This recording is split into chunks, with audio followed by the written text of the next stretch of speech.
Pernah nih ditanyain oleh para sahabat, Sabiah pada waktu itu, ya Rasulullah, aku tuh kan perempuan, kata dia. Aku di rumah laki-laki, aku membuatkan makanan, aku jahit baju gitu kan.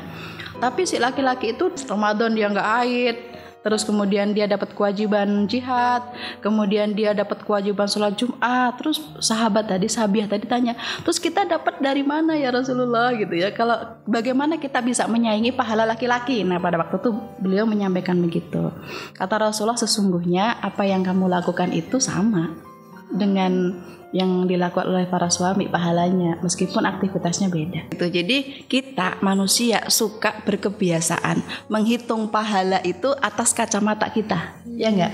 Oh iya. Dia tuh enggak kacamata kita gitu. Itu tuh yang padahal Allah itu enggak kayak gitu. Allah itu melihat sesuai dengan kemampuan hambanya. Assalamualaikum warahmatullahi wabarakatuh. Kembali lagi di Sharing bareng Evi, Dina, dan Umi Suki. Oh ya, sebelum kita mau sharing-sharing nih, kita mau ngasih tahu bahwa Yungaji punya program membership. Nah, buat teman-teman yang pengen tahu ilmu yang lebih dalam lagi, lebih menarik lagi, ayo buruan join ya guys. Karena di situ bener-bener pembahasannya seru-seru gitu ya guys. Jadi cepetan join. Dan kalau menurut kamu Ramadan kali ini tuh gimana sih? Ramadan kali ini nggak kalah serunya dan nggak kalah deepnya sama Ramadan sebelumnya. Dan ini tahun ketiga aku ikut Ramadan sebagai seorang ibu. Jadi kayak apalagi Teh Epi ya udah punya anak kedua lagi nih. Ini kan Ramadan pertama sebagai ibu anak dua ya Teh. Betul. Ya, pasti seru banget. Seru. Apalagi aku sekarang kayak ngerasa iri aja sih sama para ibu-ibu yang masih bisa ngurus anak puasa. Kalau aku sekarang lagi sedih karena belum bisa ikut puasa. Oh iya, masih di tahun nifas ini ya. Di waktu Mm-mm. nifas gitu. Ibu, gimana Ramadan kali ini Bu? Masya Allah ya, sebetulnya kan setiap Ramadan itu harus ada di hati kita ya sebetulnya. Cuma memang kadang karena kita sebagai ibu tadi kayak Dek Dena misalnya jadi ibu, Dek Evi juga jadi ibu gitu ya.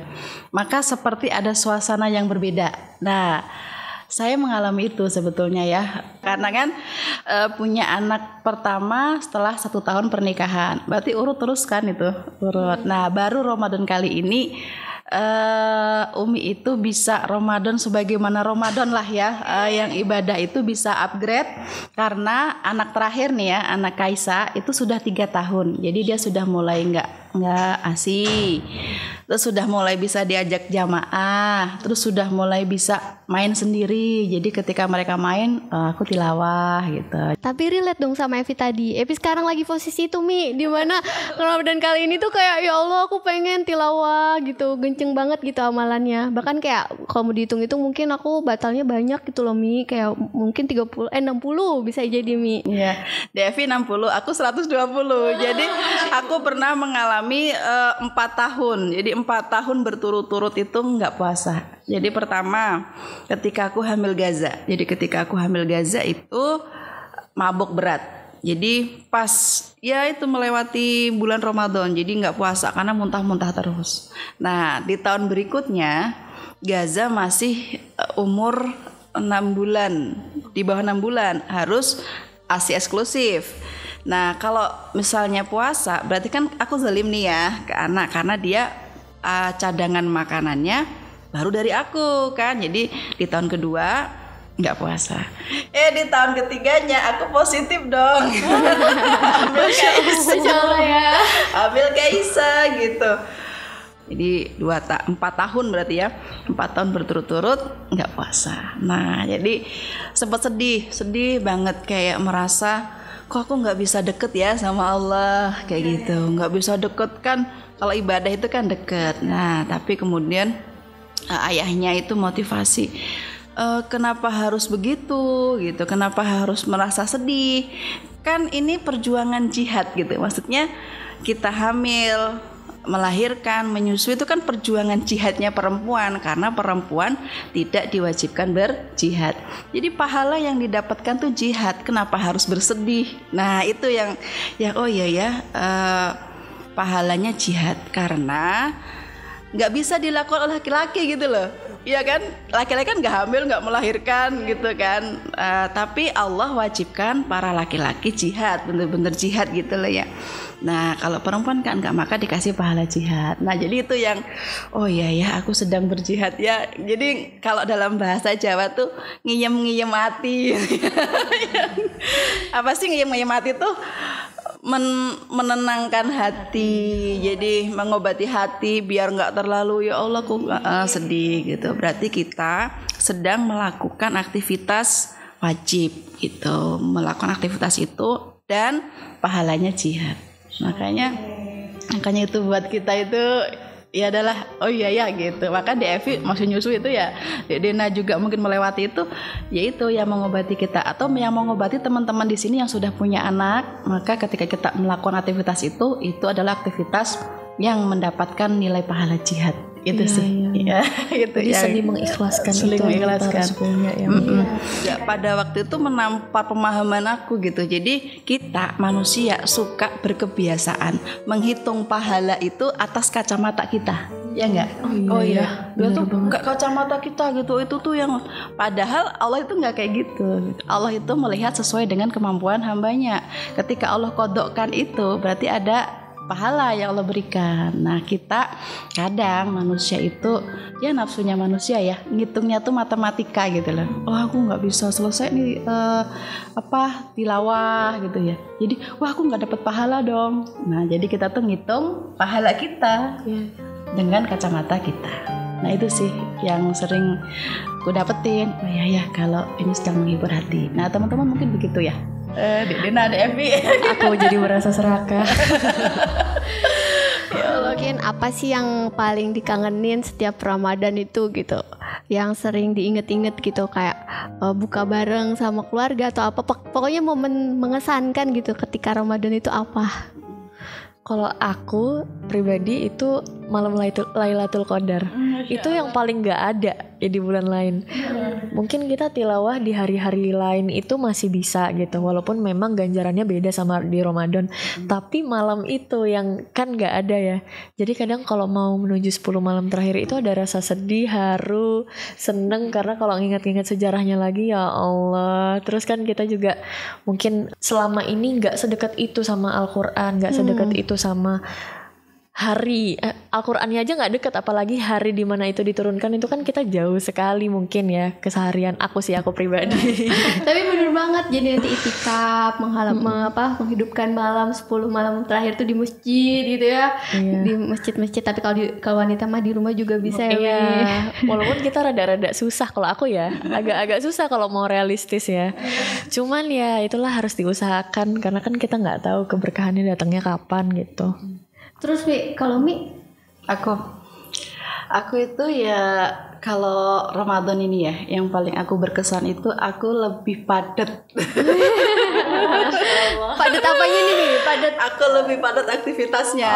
Jadi misalnya yang biasa kan kalau kita ngaji kan udah ada jadwalnya. Kalau di hari-hari biasa itu kan is okay ya biasa. Tapi kalau misalnya di Ramadan itu aku jadi lebih banyak bertemu dengan orang. Nanti misalnya nih ada yang pengen berbagi ilmu di hari paginya, ada di subuhnya, ada di bukanya. Jadi itu aku merasa dengan aku banyak bertemu dengan orang, ada insight yang aku dapat. Jadi ya itu nggak didapetin ketika pas hari biasa. Kan kalau hari biasa kan cuma rentang waktunya panjang ya. Nah kalau Ramadan tuh bisa deket gitu loh.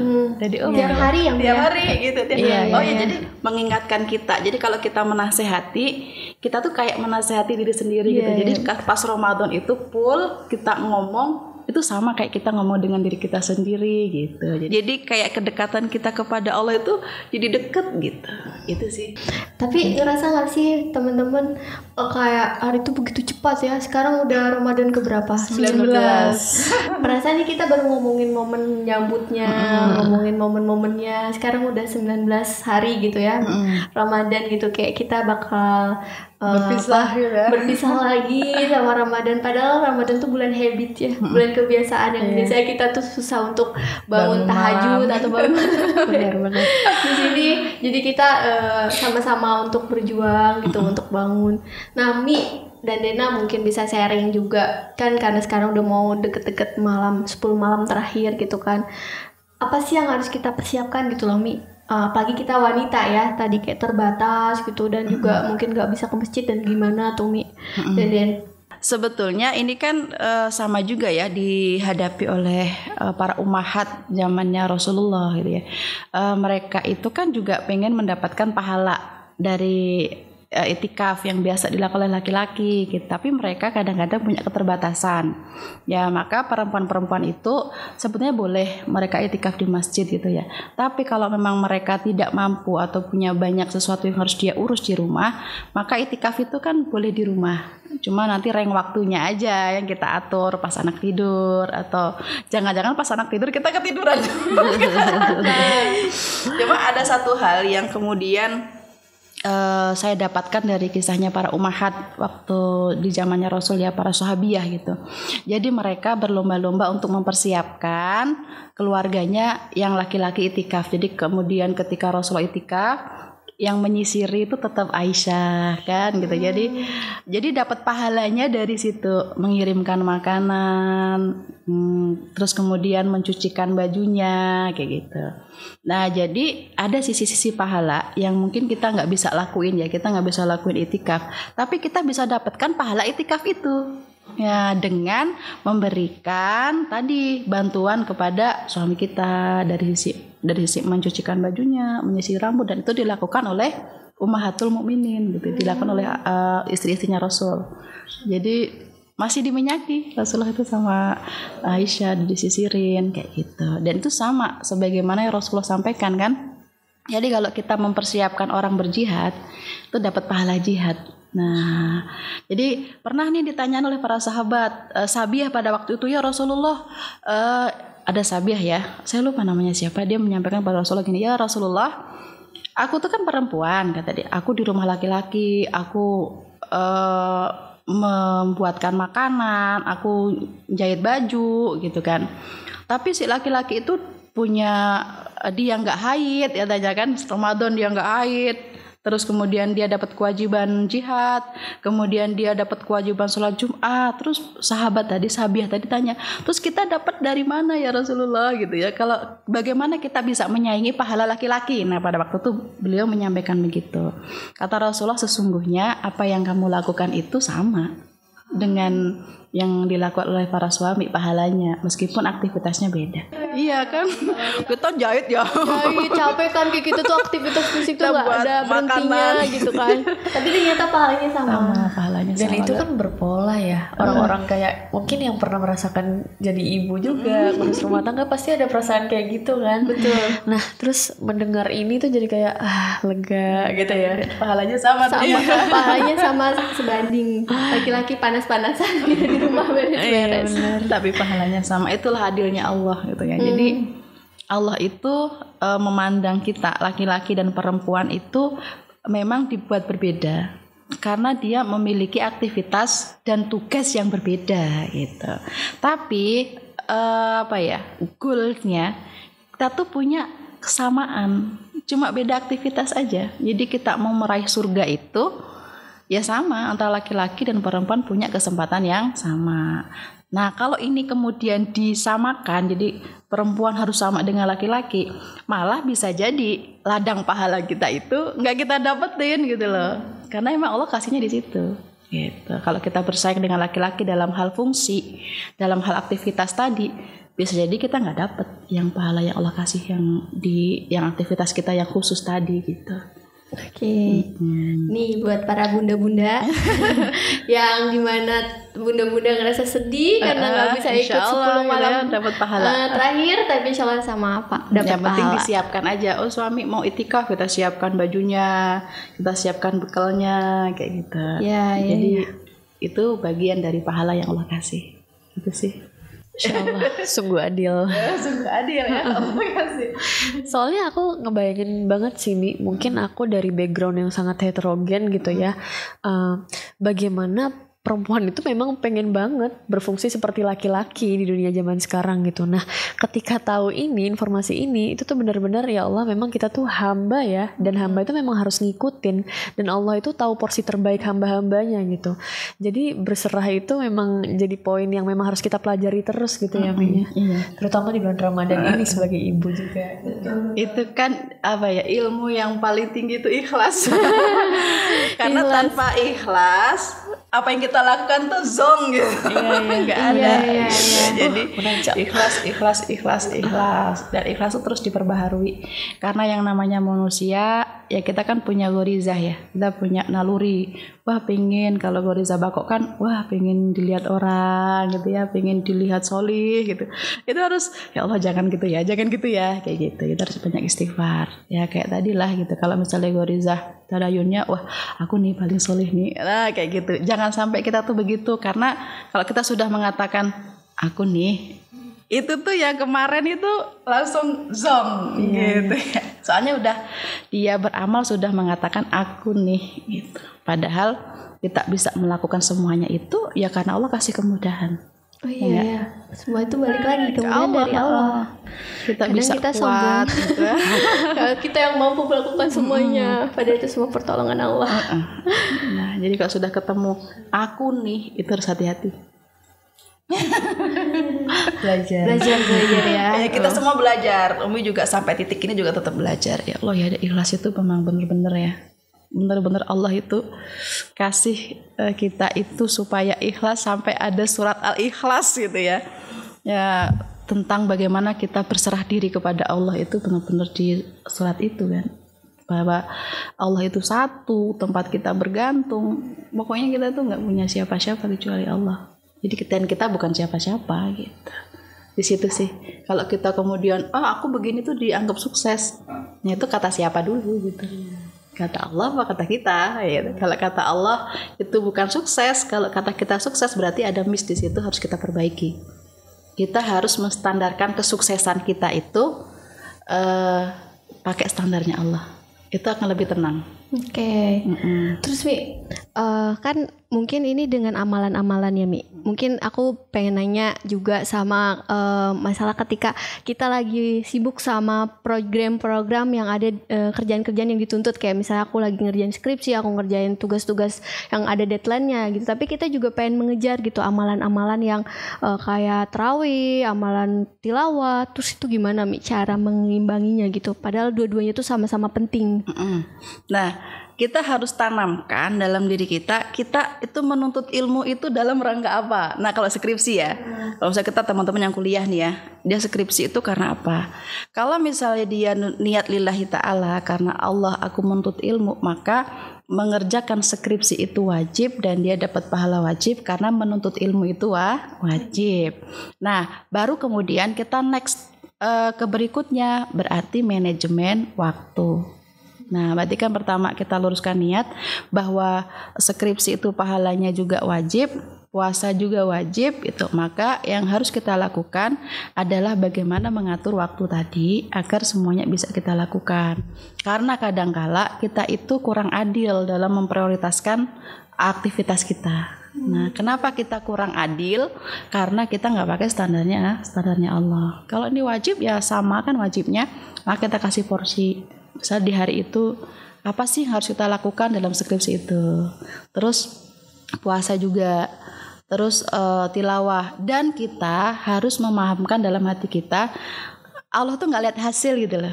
Walaupun kita satu hari itu cuma bisa baca 1 ayat, kita kan kadang kan pengennya 1 lembar 2 lembar, tapi 1 ayat kemudian kita melakukan hal yang lain, misalnya di Evi nih ya, baru baca nih 1 ayat, Hamzahnya bangun minta ASI gitu kan.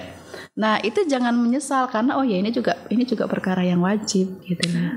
Jadi ukur-ukurnya itu karena Allah, dan Allah itu bisa jadi memberikan kita pahala yang besar dari yang 1 ayat kita baca, karena perjuangannya untuk dapat 1 ayat itu lebih besar gitu. Wow, Masya Allah. Iya ya, kita tuh ngitung banget. Bener loh Mi, aku ngerasain ya, karena proses untuk bisa ikhlas itu kan panjang ya. dengan peran yang baru ya, itu tuh ngitung banget, ya Allah ngaji nggak bisa, ini nggak bisa gitu. Ada perasaan kayak gitu.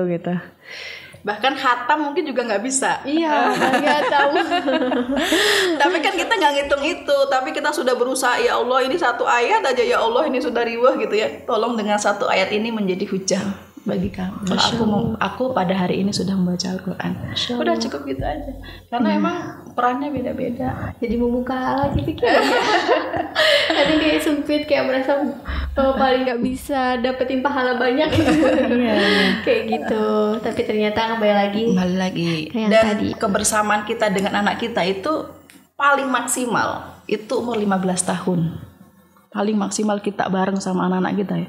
Selebihnya mereka itu punya dunia sendiri gitu. Jadi nggak apa-apa lah kita itu mengorbankan, ibaratnya ya 15 tahun itu kita sama anak-anak kita. Tapi ketika anak kita sudah di atas 15 tahun, dia tumbuh dengan baik dan dia tidak merepotkan kita. Merepotkan dalam tanda kutip dengan kemaksiatan. Bukan merepotkan ini ya, kalau misalnya merepotkan curhat gitu kan biasa. Bukan merepotkan kita dalam hal kemaksiatan. Karena kalau kita abaikan di 15 tahun ke bawah ini, maka banyak sekali orang tua yang merasa direpotkan anaknya dengan kemaksiatan ketika anak ini sudah usia 15 tahun ke atas. Yang pacaran lah, yang apalah gitu loh. Itu kan dosa itu ya. Nah jadi repot kita kan. Nah ketika di usia itu kita repot, malah lebih nggak bisa fokus ibadah lagi gitu. Iya. Gitu. Wah anakku tawuran gitu misalnya ya contoh. Kan jadi kita juga jadi nggak tenang kan. Nah kita coba di 15 tahun anak kita tumbuh itu kita berkorban, kita bilang sama Allah, ya Allah nggak apa-apa lah ya Allah, aku sekarang begini, tapi ya Allah setelah 15 tahun ke atas setelah dia balik, tolong ya Allah aku nggak mau lagi direpotkan dengan kemaksiatan gitu. Jadi nggak apa-apa riwa sekarang kita kasih pemahaman agama yang banyak gitu ya. Jadi ketika 15 tahun dia on track gitu, dia sudah dalam jalannya, tapi jalan yang benar. Karena kalau sudah 15 tahun ke atas itu nanti merepotkan kita dari dalam maksiat itu, benar-benar kita malah nggak bisa ibadah gitu. Pikiran pasti kemana-mana. Gak tenang ya anakku hari ini kayak gitu ya. Malah pikiran tuh lebih menyita semuanya kan ya.